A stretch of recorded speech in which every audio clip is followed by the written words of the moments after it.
Hello everyone and welcome to the pursuit of health, wealth and happiness. My name is Nay if you're new, and welcome to another episode of Pretty Bristol Terrace. If you're new to the channel, in July 2022 we got the keys to our first house, a 122-year-old Victorian terrace, and we've been renovating ever since, showcasing the period features of the home and bringing it back to life. If you're interested, I've been documenting the whole process, so go ahead and check out the playlist to see what we've been up to so far.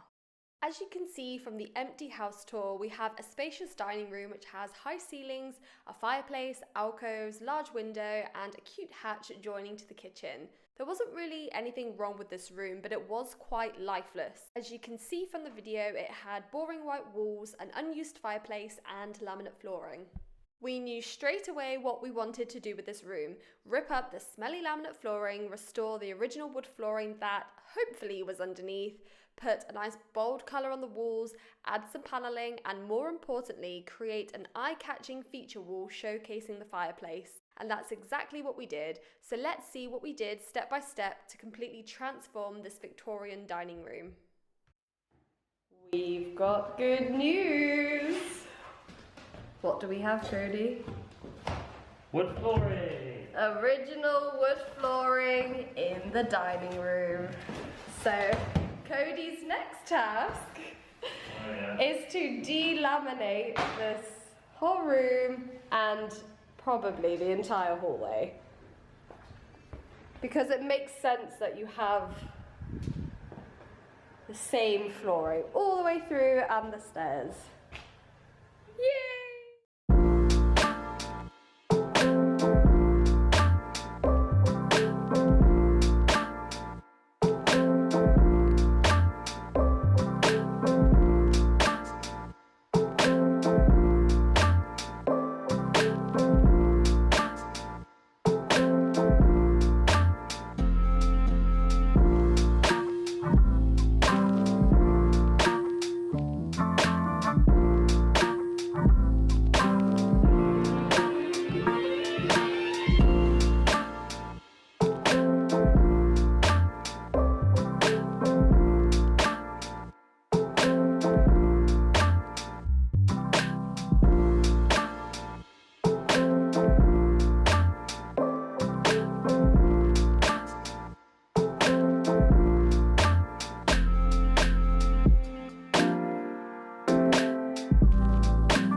first coat of Hague Blue is done. I would say that because it's 8:30 at night, it looks black, but it's not. It's a very, very deep navy blue.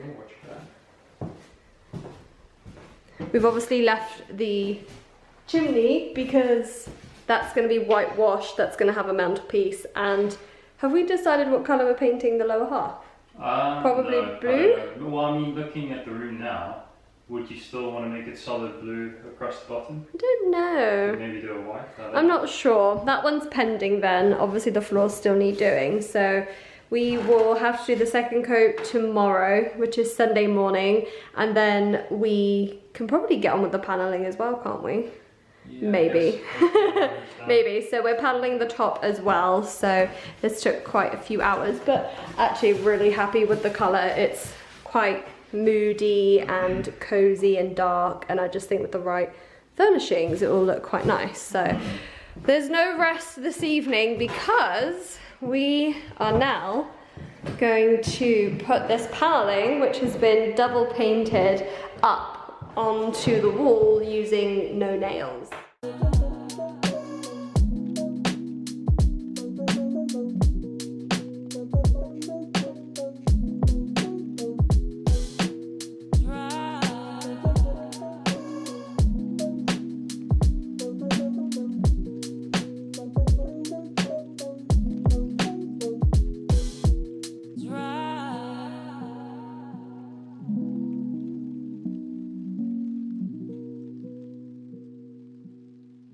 Two coats of the Hague Blue is officially on the wall, so we've just finished the painting. I've had to go around with a very, very teeny tiny little brush to do really silly things like the light, and you can see it's like just a bit messy here where we've pulled off the tape, which is quite frustrating, but we're gonna go round and do the skirting anyway, so hopefully it will be nice and bright white soon.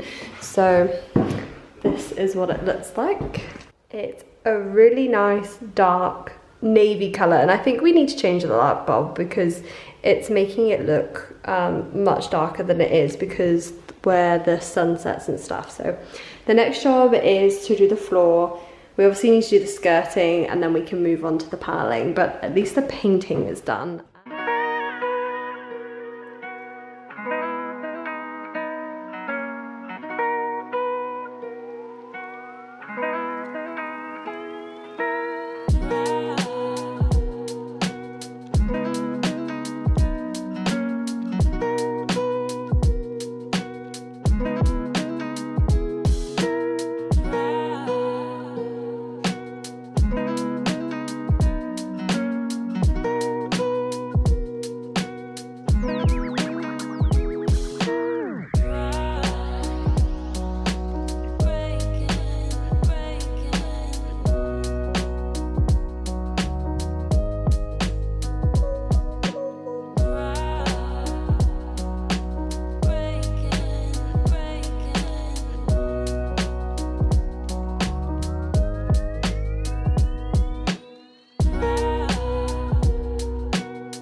mean, wow, what a transformation, if I do say so myself.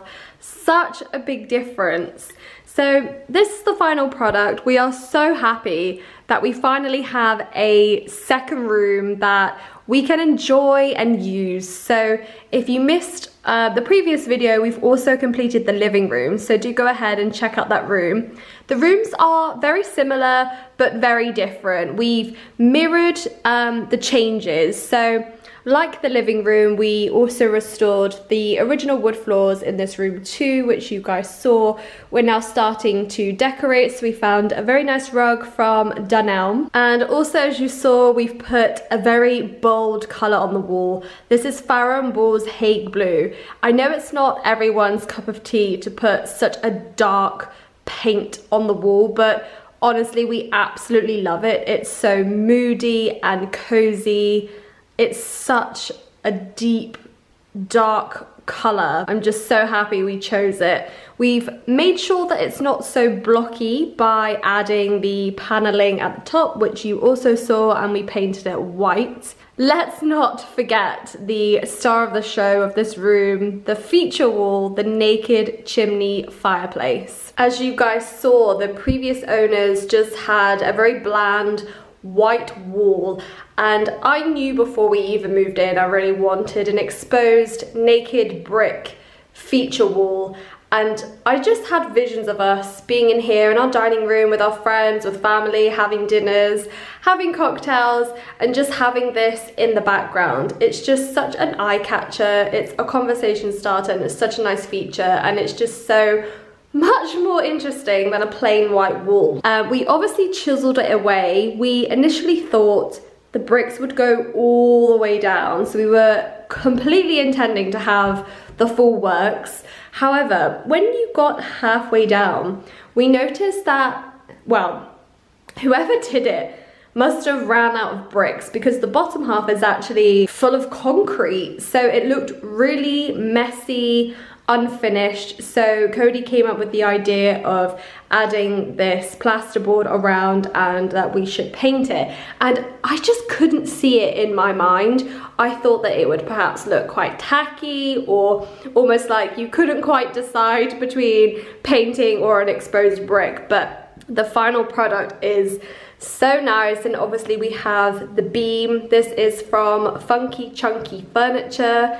It's oak, and I think it just ties in the room nicely. So as you can see, we are in the decorating stage, which is very exciting. So let's take you around the room. So this alcove is going to be my home cocktail bar. So the previous owners actually left the shelves there, which Cody sanded and stained using some leftover staining from the flooring, which has worked out really well because it means that the colours match. They're very slightly wonky, so we've bought some brackets which are just gonna prop and level the shelves, and eventually it's going to be filled with bottles, cocktail books. I even like the idea of having hanging glasses underneath, you know, where people put them upside down. And of course we need to work on our cocktail collection, so excuse the mess. We really don't have anywhere to put a lot of stuff. It's a common theme in this house that there's such a lack of storage. So at the moment we've got our board games, glasses, and some gifts. But here eventually I want to have a vintage glass cabinet. So it's now the case of just finding one that fits the space, is vintage, isn't broken, and has a big enough surface for me to make the cocktails on top, and then also have the space underneath for pretty lights, glasses, and anything else that you could possibly want in a cocktail bar. But for now, we're just using Cody's old coffee station table from the old house. So moving on to the fireplace, we're obviously starting to decorate this area too. Obviously, as you can see, we are not doing a log burner in this room, but we decided to fill it with logs just for aesthetics. A couple of plants, and we've kept, I don't know what you'd call that, the tiles that were already there. So this is the second alcove, which I would really like to become my home office. We've actually got some spare oak, which is currently sitting in our cupboard at the moment, which I would love to be able to make maybe a floating shelf, or maybe attach some hairpin legs, maybe black brackets, and have a very thin desk and have a dedicated workspace. I work from home full time, and obviously I make all these videos, so I think a dedicated space would be really nice, and I just think it would finish the room off nicely. Blinds are from Dunelm as well, really happy with them. I would love to make this huge window into double doors, because that outside is the side of our house, and I just think it would be so nice to utilize the side of the house with wraparound decking leading into the garden, and also have a better flow of the house and be able to walk out, walk into the kitchen and walk around, because at the moment the only way you can access the garden is by walking all the way down the corridor into the kitchen and out the door. But that's several £1000s, which that money is desperately needed elsewhere. The kitchen alcove is very well used. Unfortunately, it's a bit of a junk table at the moment, but when we're cooking with friends, it's very sociable, and it means whoever's cooking can still be involved in the conversation. And in time, I really want maybe 2 dark wood, black legged bar stools, again, just to have that social vibe. And then we've got a little bit of a gap here, and I would love to have perhaps a record player with some vinyl records displayed, and I think it would just tie in the room nicely and really give it that old jazzy, moody bar vibe, which is exactly what I want in this dining room. I just love the idea of having friends over, listening to old records, making cocktails, playing board games, and just have that dinner party. Really happy with this room, it's so nice. Oh, and just to mention, I think here just needs a final touch, leaning towards a vintage large gold mirror at the moment, and obviously candlesticks, obviously not forgetting furniture. This is just table and chairs that we had in our old house, which Cody has absolutely beaten to death with all his DIY that's been going on there. So I've had to cover it with a cloth, but in time we will get hopefully a bigger set of table and chairs, or even extendables, so we can have multiple people over. But nonetheless, it's a usable room, and we're really happy with it. So I hope you like what we've done. I hope you like this video and seeing how we transform this room. I think it looks so cool. I love what we've done, and I can't wait to fully decorate it, get the cocktail bar up, get my workstation done, and all the other little bits, and really finalize this room. So thank you so much for watching if you've made it this far. Of course, we've got lots of other videos on the playlist, so if you're new to the channel, go ahead, check out the playlist and see what we've been up to. So that brings us to the end of the video. Thank you so much for watching. If you enjoyed this video, please do give it a big thumbs up, and if you're new, please do subscribe so you never miss another video. And I'll see you in the next one. Bye!